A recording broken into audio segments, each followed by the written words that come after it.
السلام علیکم۔ Urdu centre help میں خوش آمدید۔ دوستو، اگر آپ میرے چینل پر نئے ہیں تو چینل کو سبسکرائب کر دیں اور ویڈیو کو لائک اور شیئر کر دیں۔ حضرت موسیٰ علیہ السلام کے واقعات زندگی میں ایک اہم واقعہ اس ملاقات کا ہے جو ان کی اور ایک صاحب باطن کے درمیان ہوئی، اور حضرت موسیٰ علیہ السلام نے ان سے عالم تکوینیات کے بعض رموز و اسرار معلوم کیے۔ اس ملاقات کا ذکر تفصیل کے ساتھ سورہ کہف میں بیان کیا گیا ہے، اور بخاری میں اس واقعے کے متعلق بعض مزید تفصیلات مذکور ہیں۔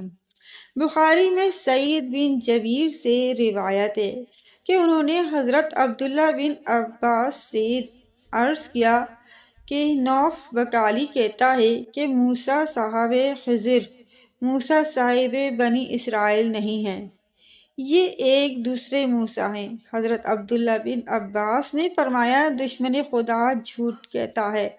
مجھ سے ابی بن کعب نے حدیث بیان کی ہے، انہوں نے رسول اکرم صلی اللہ علیہ وآلہ وسلم سے سنا ہے، ارشاد فرماتے تھے کہ ایک روز حضرت موسیٰ علیہ السلام بنی اسرائیل کو خطاب فرما رہے تھے کہ کسی شخص نے دریافت کیا، اس زمانے میں سب سے بڑا عالم کون ہے؟ حضرت موسیٰ نے فرمایا کہ مجھے خدا نے سب سے زیادہ علم عطا فرمایا ہے۔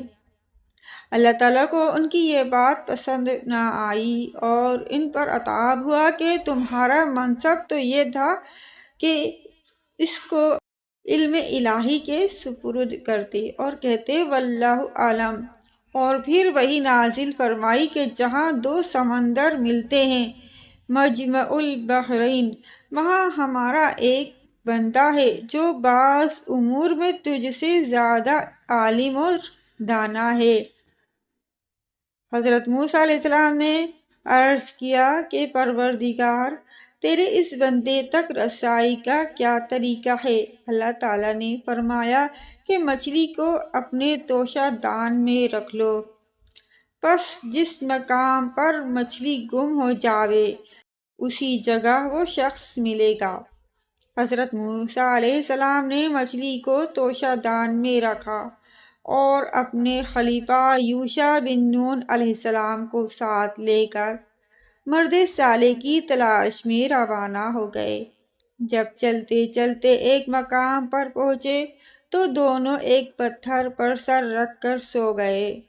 مچھلی میں زندگی پیدا ہوئی اور وہ زنبیل سے نکل کر سمندر میں چلی گئی۔ مچھلی پانی کے جس حصے پر بہتی ہوئی گئی اور جہاں تک گئی وہاں پانی برف کی طرح جم کر ایک چھوٹی سی پگڈنڈی کی طرح ہو گیا۔ ایسا معلوم ہوتا تھا کہ سمندر میں ایک لکیر یا خط کھینچا ہوا ہے۔ یہ واقعہ یوشع علیہ السلام نے دیکھ لیا، کیونکہ وہ حضرت موسیٰ علیہ السلام سے پہلے بیدار ہو گئے تھے، مگر جب موسیٰ علیہ السلام بیدار ہوئے تو ان سے ذکر کرنا بھول گئے، اور پھر دونوں نے اپنا سفر کرنا شروع کر دیا اور اس دن اور رات میں آگے ہی بڑھتے گئے۔ جب دوسرا دن ہوا تو حضرت موسیٰ علیہ السلام نے فرمایا کہ اب تھکان زیادہ محسوس ہونے لگی، وہ مچھلی لاؤ تاکہ بھوک رفع کریں۔ نبی اکرم صلی اللہ علیہ وآلہ وسلم نے فرمایا، حضرت موسیٰ علیہ السلام کو اللہ تعالیٰ کی بتائی ہوئی منزل مقصود تک پہنچنے میں کوئی تھکان نہیں ہوئی تھی، مگر منزل سے آگے غلطی سے نکل گئے تو اب تھکان بھی محسوس ہونے لگی۔ یوشع علیہ السلام نے کہا، آپ کو معلوم ہے کہ جب ہم پتھر کی چٹان پر تھے تو وہیں مچھلی کا یہ تعجب خیز واقعہ پیش آیا کہ اس میں حرکت پیدا ہوئی اور وہ زنبیل میں سے نکل کر سمندر میں چلی گئی اور اس کی رفتار پر سمندر میں راستہ بنتا چلا گیا۔ میں آپ سے یہ واقعہ کہنا بھول گیا، یہ بھی شیطان کا ایک چرکا تھا۔ نبی اکرم صلی اللہ علیہ وآلہ وسلم نے فرمایا کہ سمندر کا وہ خط مچھلی کے لیے راستہ تھا اور موسیٰ و یوشع علیہ السلام کے لیے عجب۔ حضرت موسیٰ علیہ السلام نے فرمایا، جس مقام کی ہم کو تلاش ہے وہ وہی مقام تھا، اور یہ کہہ کر دونوں پھر ایک دوسرے سے بات چیت کرتے ہوئے اسی راہ پر لوٹے اور اس صخرہ پتھر کی چٹان تک جا پہنچے۔ وہاں پہنچے تو دیکھا کہ اس جگہ عمدہ لباس پہنے ہوئے ایک شخص بیٹھا ہے۔ حضرت موسیٰ علیہ السلام نے اس کو سلام کیا۔ اس شخص نے کہا کہ تمہاری اس سرزمین میں سلام کہاں، یعنی اس سرزمین میں تو مسلمان نہیں رہتے۔ یہ خضر علیہ السلام تھے۔ حضرت موسیٰ علیہ السلام نے جواب دیا کہ میرا نام موسیٰ ہے۔ خضر علیہ السلام نے کہا، موسیٰ بنی اسرائیل؟ حضرت موسیٰ علیہ السلام نے کہا، ہاں، میں تم سے وہ علم حاصل کرنے آیا ہوں جو اللہ نے تم ہی کو بخشا ہے۔ خضر علیہ السلام نے کہا، تم میرے ساتھ رہ کر ان معاملات پر صبر نہ کر سکو گے۔ موسیٰ، خدائے تعالیٰ نے مجھ کو تکوینی رموز و اسرار کا وہ علم عطا کیا ہے جو تم کو نہیں دیا گیا، اور اس نے تم کو تشریعی علوم کا وہ علم عطا فرمایا ہے جو مجھ کو عطا نہیں ہوا۔ حضرت موسیٰ علیہ السلام نے کہا، انشاءاللہ آپ مجھ کو صابر و ضابط پائیں گے، اور میں آپ کے ارشاد کی قطعاً خلاف ورزی نہیں کروں گا۔ حضرت خضر علیہ السلام نے کہا، تو پھر شرط یہ ہے کہ جب آپ میرے ساتھ رہیں تو کسی معاملے کے متعلق بھی جس کو آپ کی نگاہیں دیکھ رہی ہوں مجھ سے کوئی سوال نہ کریں، میں خود آپ کو ان کی حقیقت بتا دوں گا۔ حضرت موسیٰ علیہ السلام نے منظور کر لیا اور دونوں ایک جانب کو روانہ ہو گئے۔ جب سمندر کے کنارے پہنچے تو سامنے سے ایک کشتی نظر آئی۔ حضرت خضر علیہ السلام نے ملاحوں سے کرایہ پوچھا۔ وہ خضر علیہ السلام کو پہچانتے تھے، لہٰذا انہوں نے کرایہ لینے سے انکار کر دیا اور اصرار کر کے دونوں کو کشتی میں سوار کر لیا اور کشتی روانہ ہو گئی۔ ابھی چلے ہوئے زیادہ عرصہ نہیں ہوا تھا کہ حضرت خضر علیہ السلام نے کشتی کے سامنے والے حصے کا ایک تختہ اکھاڑ کر کشتی میں سوراخ کر دیا۔ حضرت موسیٰ علیہ السلام سے ضبط نہ ہو سکا۔ خضر علیہ السلام سے کہنے لگے، کشتی والوں نے تو یہ احسان کیا کہ آپ کو اور مجھ کو مفت سوار کر لیا، اور آپ نے اس کا یہ بدلہ دیا کہ کشتی میں سوراخ کر دیا کہ سب کشتی والے کشتی سمیت ڈوب جائیں۔ یہ تو بہت نازیبا بات ہوئی۔ حضرت خضر علیہ السلام نے کہا، میں نے تو پہلے ہی کہا تھا کہ آپ میری باتوں پر صبر نہ کر سکیں گے، آخر وہی ہوا۔ حضرت موسیٰ علیہ السلام نے فرمایا کہ مجھے وہ بات بالکل فراموش ہو گئی، اس لیے آپ بھول چوک پر مواخذہ نہ کیجیے اور میرے معاملے میں سخت گیری سے کام نہ لیں۔ نبی اکرم صلی اللہ علیہ وسلم نے فرمایا کہ یہ پہلا سوال واقعی موسیٰ علیہ السلام کی بھول کی وجہ سے تھا۔ اسی اثناء میں ایک چڑیا کشتی کے کنارے آ کر بیٹھی اور پانی میں چونچ ڈال کر ایک قطرہ پانی پی لیا۔ حضرت خضر علیہ السلام نے کہا، بلا شبہ تشبیہ عالم الہی کے مقابلے میں میرا اور تمہارا علم ایسا ہی ہے۔ حقیقت یہ ہے جیسے کہ سمندر کے سامنے یہ قطرہ۔ کشتی کنارے لگی اور دونوں اتر کر ایک جانب روانہ ہو گئے۔ سمندر کے کنارے کنارے جا رہے تھے کہ ایک میدان میں کچھ بچے کھیل رہے تھے۔ حضرت خضر علیہ السلام آگے بڑھے اور ان میں سے ایک بچے کو قتل کر دیا۔ حضرت موسیٰ علیہ السلام کو پھر صبر نہ ہو سکا، فرمانے لگے، ناحق ایک معصوم جان کو آپ نے مار ڈالا، یہ تو بہت ہی برا کیا۔ حضرت خضر علیہ السلام نے کہا، میں تو شروع ہی میں کہہ چکا تھا کہ آپ میرے ساتھ رہ کر صبر و ضبط سے کام نہ لے سکیں گے۔ نبی اکرم صلی اللہ علیہ وسلم نے فرمایا، چونکہ یہ بات پہلی بات سے بھی زیادہ سخت تھی، اس لیے حضرت موسیٰ علیہ السلام صبر و ضبط نہ کر سکے۔ حضرت موسیٰ علیہ السلام نے فرمایا خیر اس مرتبہ اور نظر انداز کر دیجئے، اس کے بعد بھی اگر مجھ سے صبر نہ ہو سکا تو پھر عذر کا کوئی موقع نہیں رہے گا، اور اس کے بعد آپ مجھ سے علیحدہ ہو جائیے گا۔ غرض پھر دونوں روانہ ہو گئے اور چلتے چلتے ایک ایسی بستی میں پہنچے جہاں کے باشندے خوش عیش اور مہمانداری کے ہر طرح قابل تھے، مگر دونوں کی مسافرانہ درخواست پر بھی ان کو مہمان بنانے سے انکار کر دیا تھا۔ یہ ابھی بستی میں سے گزر رہے تھے کہ خضر علیہ السلام ایک ایسی مکان کی جانب بڑھے جس کی دیوار کچھ جھکی ہوئی تھی اور اس کے گر جانے کا اندیشہ تھا۔ حضرت خضر علیہ السلام نے اس کو ہاتھ کا سہارا دیا اور دیوار کو سیدھا کر دیا۔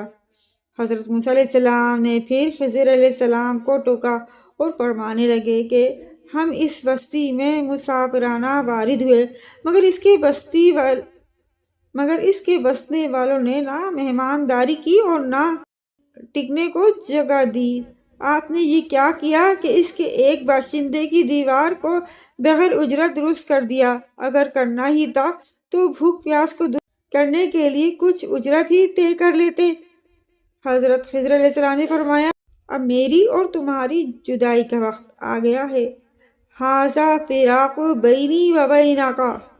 اور پھر انہوں نے حضرت موسیٰ علیہ السلام کو ان تینوں معاملات کے حقائق کو سمجھایا اور بتایا کہ یہ سب من جانب اللہ وہ باتیں تھیں جن پر آپ صبر نہ کر سکے۔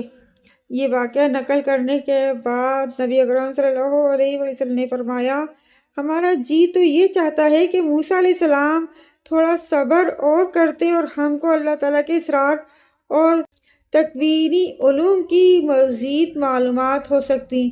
جب حضرت موسیٰ اور حضرت خضر علیہ السلام کی مفارقت ہونے لگی تو خضر علیہ السلام نے ان واقعات کی جو حقیقت بیان کی۔ قرآن عزیز نے سورہ کہف میں اس واقعے کو بیان کرتے ہوئے اس طرح ظاہر کیا ہے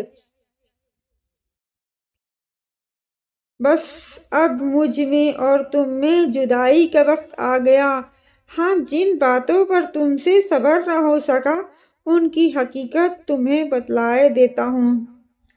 سب سے پہلے کشتی کا معاملہ لو، وہ چند مسکینوں کی تھی جو سمندر میں محنت مزدوری کرتے ہیں۔